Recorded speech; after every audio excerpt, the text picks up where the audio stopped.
This is John Janik, Paul Janik, Chris Hake, the wallet from Moneybag Sodas, and you're listening to Shout It Out Loudcast. Yeah, with yeah. Tom and Zeus. Yeah, yeah.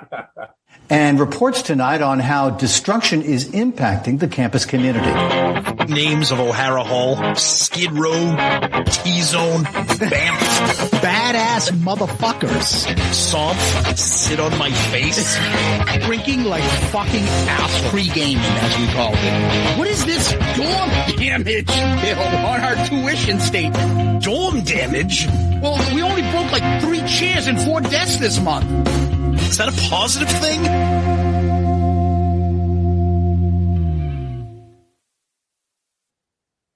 Bam!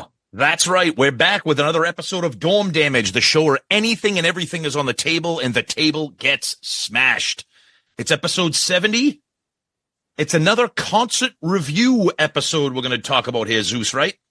Yeah. One of these days we'll talk about something that I go to, but hey, you had two now chances for this one. One got snatched out from under you, and the other one you said no. Gee, I wonder who did that. Well, but then you had another opportunity and you said no. Okay. It's all good. It's all good. So, Yeah. First, let's talk about the first couple shows you went to, and what were they? Yeah, so it's been a busy weekend, 3 shows in 4 days. The first 2 shows, the Friday and Sunday shows of the Metallica No Repeat weekend at Gillette Stadium. Friday night with our college buddy Jimmy. Sunday night with my son Michael. Each had their own interesting stories. Gillette Stadium is fucking incredible to tailgate at. I'll tell you that right now. Incredible to tailgate.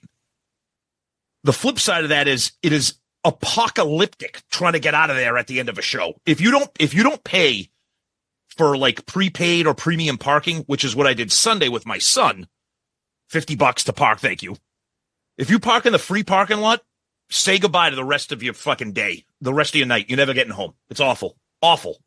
But that being said, great tailgating atmosphere on Friday. Don't you Jimmy find that, though? But let's take a step back for a second. Go ahead. Sure. Yeah. Don't you find that in this day and age that we can't find a system to get people in and out of an area without it taking 2 to 3 hours? Well, I think that's a fair question, but I will give them credit that Route 1 is 2 lanes either way. They shut down half of one of those directions to make it 3 in 1.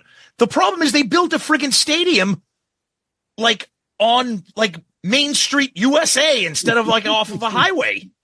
There's no easy way to get to it. It's a terrible location. Yeah, it's Foxborough, Massachusetts. It's not Boston. No. It's quicker for me. It's about a 25-minute drive down 495. Yeah. But it's, to me, the whole experience of it gets tarnished, whether it's a football game or something.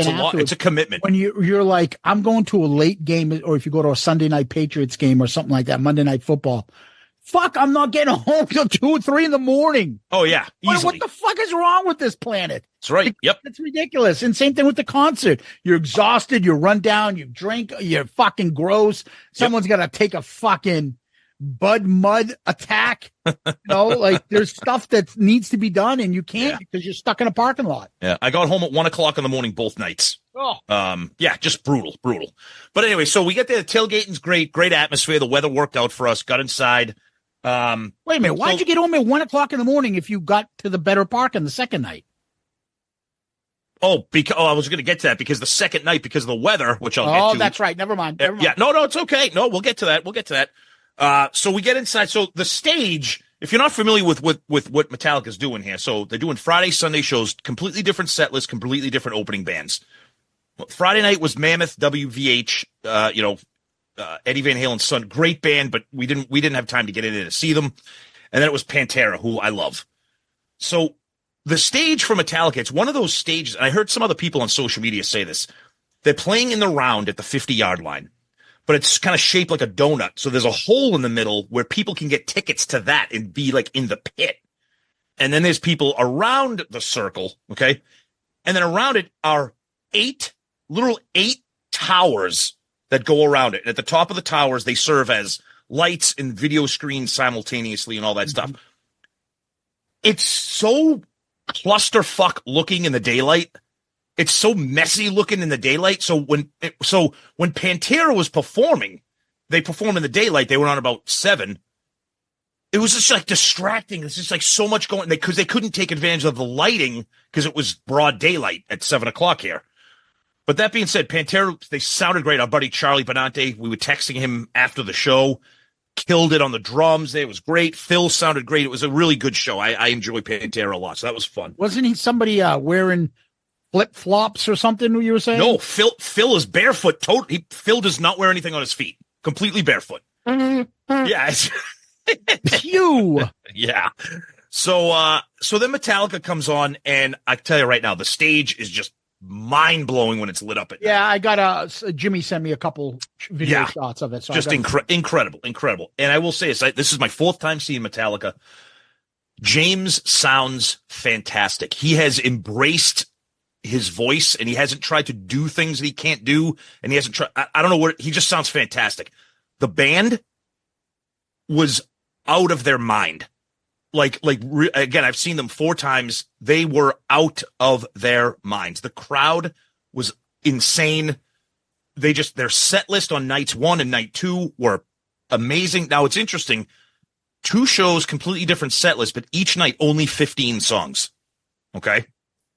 But here's the fun thing about this set list. So you go on that setlist.fm, and Metallica has for each set list, they have fixed openers and fixed closers. So you knew each night they were going to open with this. You knew each night they were going to close with this.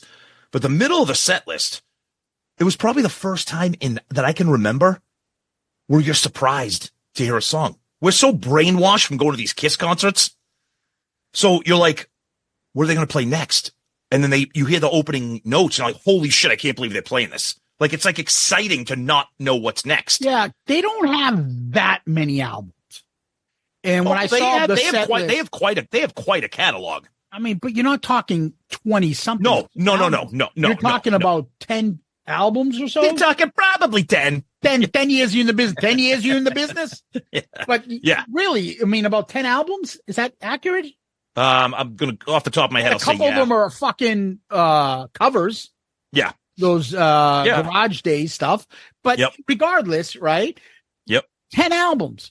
I looked at the set list. I'm like, holy mixed up playlist. Yep. All over the place. And deep cuts and fucking hits. And again, like I said, the only thing that you can guarantee is the 2 songs that they'll open and close with. Then in between is kind of a mix. And even if you go back on that website and look at those set lists, we got, the song, The Day That Never Comes off of Death Magnetic. We got that. I don't remember seeing that on a set list in the recent show. So that was like a surprise for not a hit, but it's like, holy shit, I can't believe they're playing this. Sure. So that was great. But getting out of there was just an absolute clusterfuck. Just a nightmare. Thank God I was buddy Lars. It's funny you bring him up. I don't know how he keeps up with the band. I don't know. He is, and here's the thing about Metallica at this age. They were tracks. Yeah. Oh no. They weren't playing just moderate stuff. They were playing all of their early speed thrash shit, and he oh yeah, just going crazy, just fucking crazy. And thank God I was with Jimmy because we kept each other fucking company getting out of there in the traffic. It was brutal, fucking brutal. So Sunday comes along. Severe weather alerts everywhere. I go with my son. He's excited. First time going to Metallica. You did go with your son. That's who you went with? Well, I was originally, I was going to take Michael. Then at the last minute, Michael's like, Dad, I don't know if I'm going to be able to do this. I got to get up early to go to work, blah, blah. So I'm like, okay, I'll ask Zeus. Zeus is like, all right, I'm not a big fan of Metallica. I'll go. Next morning, my son texts me, Dad, I regret what I did. I really want to go to the show. I'm like, I'll tell Zeus. He doesn't even like Metallica. So you're like, I got a teenager. He changed his mind. You care? Yeah. I'm like, no, go ahead. No. And then the funny part is then later on Sunday, Zeus was offered a ticket. Zeus was like, from Jim, from our friend Jimmy. And I'm like, let me call Tom. Hopefully he'll convince me not to go. And I did. Like clockwork. You're like, I don't know, dude, if you're going to like it, you're not going to get home to what time? Yeah, I'm good. Yeah, I'm good. And then at one point, I will say this just to get this segment out of the way. Go ahead. At one point, Jimmy sends me Enter Sandman. Yeah. He's like, check this out, dude. I said, that's awesome. But I'm in bed lying down while you're sending me this, and you'll still be driving home in 3 hours. So I call it a win for me. Have fun, brother. That's awesome. It's true. It's true. Literally, I was in bed. I look at my phone. I'm like, I'm sorry. That looks great, but I'm fucking old. So we get down to Gillette. We're driving down there. It is absolutely torrential. The sky is like black, and the thunder, the lightning. I'm talking like bolts of lightning.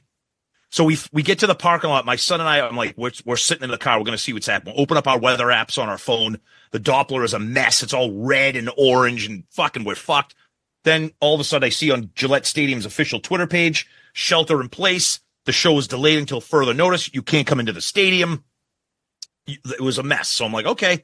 Meanwhile, our friend Jimmy went to the show again with another one of his friends, Matt, that I've met before. And he had VIP parking literally right outside the gate of Gillette. He's like, come and meet us. Come and meet us. I'm like, okay, dude, I got to wait here because it's like fucking torrents. And he was probably like a 15-minute walk away. So the weather, we found a little lull in the weather. Michael and I walked, met up with Jimmy and his buddy. They had a tent. It was great, cooking steak tips and beers and great stuff. Fun time. During this time, Zeus, you would be pleased to know that Michael learned about the I Want You story from the Kiss show. Those steak tips marinated on a grill exactly. that hasn't been cleaned off in 3 years. That 3-year-old gristle getting soaked into the meat. Oh, along with some root beer and some fucking, I don't know, pasta salad. And you're just like, great. Man, disgusting. So again, 2 opening bands. We didn't care about either one of them. The first band got bounced. They got the 5 Finger Death Punch, I believe, right? That was the second band. They got their set abbreviated because of the weather. And the other band got their thing. No, Ice Nine Kills got their set canceled. Okay, that's the one. Yeah. And 5 Finger Death Punch got delayed. And they reiterated that Metallica will get on when they can, and they will play a full set. Yep. Okay. Now, Gillette Stadium has a hard curfew for 11 p.m., but it gets waived if there's weather delays, so the band doesn't get penalized. You know, if that was Kiss, they'd be like, sorry, Skies, we're done. 10 songs. Can't go past 11. Yeah. No, I'm afraid of the rain and the lightning. We can have a waiver. Shut the fuck up. Yeah, exactly. No, we got to get home. So you mean we can charge them the same price and only do half a set? Fuck them. We're out of here at 11 on the dot. Exactly. So Friday night they went on to 8:45 because of the weather delay. They didn't get on till about 9:15. So they played their entire set. Everybody agrees that night 2 was the night to be at, especially for somebody like Michael, who they played like For Whom the Bell Tolls, One, Enter Sandman, like all these songs. It was fucking fantastic. It was incredible. Couple things though specifically about this show with the effects and the stage and how they use that stage. So the song One, the song One by Metallica, it's, military themed, starts off, the whole place goes dark and they light up these towers with video screens and sound effects of like, warplanes, like bombers kind of flying through the air with like all these effects. And they coordinate the effects and the visuals with pyro on the stage. So they make it sound like, planes are flying overhead and like dropping bombs, and then the stage would light up with flames, like to give that effect. Very, very cool shit. And then they just rip into One, Enter Sandman, fucking fantastic. And thankfully we paid for better parking that night, so we got home very quickly. But I'll tell you right now, 2 incredible Metallica shows, mind-blowing performances. So good to hear 2 different set lists and still have surprises. Like I was thinking, as I'm driving down there with Michael on Sunday, I'm like, I only know a couple songs I know we're going to hear tonight. The rest of it's up in the air. And then I go back to when we were at Madison Square Garden. Oh, yeah. Here we go. Here it comes. Here comes Do You Love Me? Here comes fucking, Paul's going out there. I Was Made for Loving You. Yep. Here comes Black Diamond. And here comes fucking the piano stupid thing with Beth. Yep. I mean, it's still great, obviously still great, but just very, very refreshing to be like, holy shit, I can't believe they're playing this song. What was your favorite songs, performances? Well, I would say night 1, probably because I wasn't expecting it and because I don't hear it that much. I would say The Day That Never Comes. It's a long song that starts off slow, and then when they switch gears, Kirk just goes off. And then I would say night 2, I would probably say One. one was just fucking incredible. It was really, and For Whom the Bell Tolls was cool. That was a really good one too. Okay. So just incredible. I know we have a lot of listeners out there that have either seen this tour or are getting ready to see the tour. So God bless you. Mine's going to be blown. So then we go over to Fenway Park Monday night, August 5th, Fenway Park to see Journey and Def Leppard. We were supposed to get Heart, but God bless Ann Wilson. She was having surgery, so they've been nixed. They threw Steve Miller Band onto the tour. Fuck them. That band blows. I'm sorry. I had no interest in seeing them. They were such the fucking killer concert to go to in the 90s and stuff. They were like such a classic rock. They would sell out everywhere they went, Steve Miller Band. It's just huge. And I'm like, dude, does anybody have an album by them other than Greatest Hits? Exactly right. Yeah, exactly. I only like Rockin', what's it? Keep on Rockin'. Keep on Rockin' Me, Baby. Yeah. And then Jet Airliner. Yeah. Yeah. I don't need to. I don't need. Abracadabra. Oh God, abracadabra. I want to reach out and grab you. Oh, just fucking horrendous. So Journey takes the stage and absolutely fucking incredible. My sister-in-law was funny. She goes, do they still have that Filipino Steve Perry as their lead singer? So he sounded fucking incredible. Nobody is Steve Perry, but this guy, there's a reason he's been with the band for like 20 years. The guy just doesn't miss a note. Phenomenal. But it's funny, Neil Sean, this is funny, and I would love to see if Kiss would ever do this. Right now, in the middle of the tour, Jonathan Cain has sued Neil Sean. Yeah, I know. They're getting sued in the middle. Right. But they're still touring together. I find that, can you imagine if one of them sued him for like use of their fucking airplane? Like, you use it more than you should. But I was laughing. Like, can you imagine if Paul sued Gene and they still toured? Like, just let's get that money. But anyways, this was definitely the Neil Sean show. I mean, this guy, you talk about underrated guitar players. I think we've probably talked just absolutely burning up the stage. Weird now. Like the plastic surgery. Oh yeah. He looks like he's wearing a mask. Weird ass wives, like Christian National, like fucking crazy beat fucking thoughts. And they fucking sue each other. And each one of their faces looks like fucking Paul Stanley on fucking bad fucking plastic surgery. It's just their face. There were portions of that thing where Neil Sean looked like he was wearing like a Halloween mask. I'm like, I can't even tell if that's his face. It's just like, and then Jonathan Cain, and just, Yeah. But that being said, they sounded incredible. Great set list. However, I hate to admit it, Journey proved Paul Stanley's point about the set list. And I hate to admit it. Well, really? You got to be careful about playing deep cuts. We just reviewed Journey Escape, right, on Album Review Crew. Yeah. What did all of us pretty much universally have ranked last? Was it Dead or Alive? Yeah, I think so. You guys did. I didn't think it was that bad. Okay. They played Dead or Alive. Okay. The fucking stadium cleared out to go to the bathroom to get beers. Nobody wanted to hear that song. And all I kept thinking is, you didn't play Who's Crying Now or something. You played that. You chose that in your set list. And I was like, fucking A, Paul's right. The deep cuts are not going to appeal to everybody there. Yeah, but somebody got to say, like, I like that song. You're right. I agree. And somebody's like, you know what? I got to take a piss anyways. I'm going to fuck. I'll go now. Oh, but that's when I did take it. That was my piss break song, which every concert has one. So, but on that great set list. However, I want your opinion on this. Yeah. What would you think? What would be the obvious question or the obvious answer to this question? What does Journey end their set list with? Don't Stop Believing? Yeah, no, they didn't. They played Don't Stop Believing and then ended with Any Way You Want It, which is a great song. But I feel like it would be like Kiss if they played Rock and Roll All Night and then played another song. Or I was just shocked. I mean, that's kind of the, what do you call it? The Raleigh guy, right? Song. What's his name? Any Way You Want It? Yeah. Oh, Steve Perry sings that. No, but that's when Greg Raleigh was. Yeah, that's like older Journey. Yeah. Yeah. So in other words, like, we're not just Steve Perry songs. I know. This is our closing song. Like, could be. I mean, it's a great song, but I don't know how you follow Don't Stop Believing. Say it again? I said I wouldn't go that far as a great song, but it's a popular song. What I mean by that is like it's their most identifiable. But that's your opinion. If you think it's great, that's great. No. Well, I don't. I had it ranked 5th, and I got yelled at by people for saying I was a troll because I didn't have it. No. I was saying that I was talking about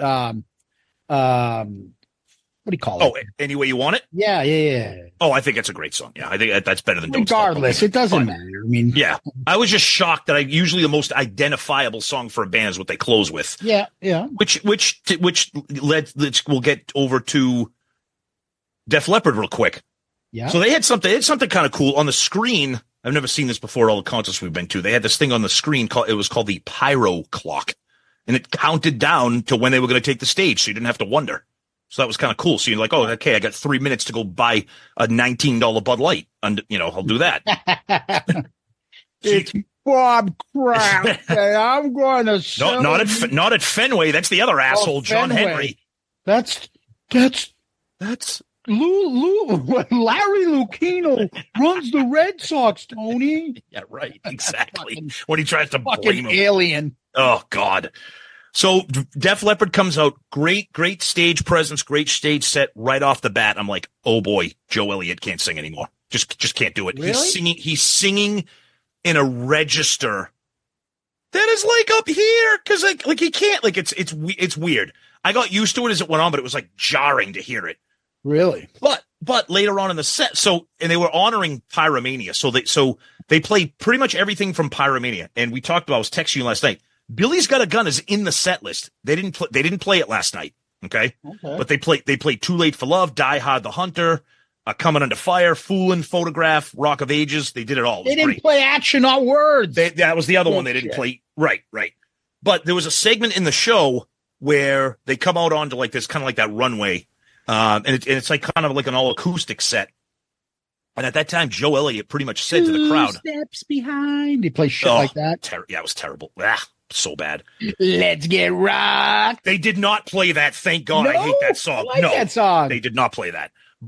And I don't know if it was damage control or if it's really what's going on, but Joe Elliott was telling the crowd, thank you for bearing with me while I'm dealing with a throat infection. Oh, okay. So, okay, I get it. Maybe he's not fucking you tracks. Yeah, right. Oh, no, track. How was the backing vocals throughout the fucking... It was great. Oh, my God. Phil Collin, is he still jacked without a shirt? Oh, yeah.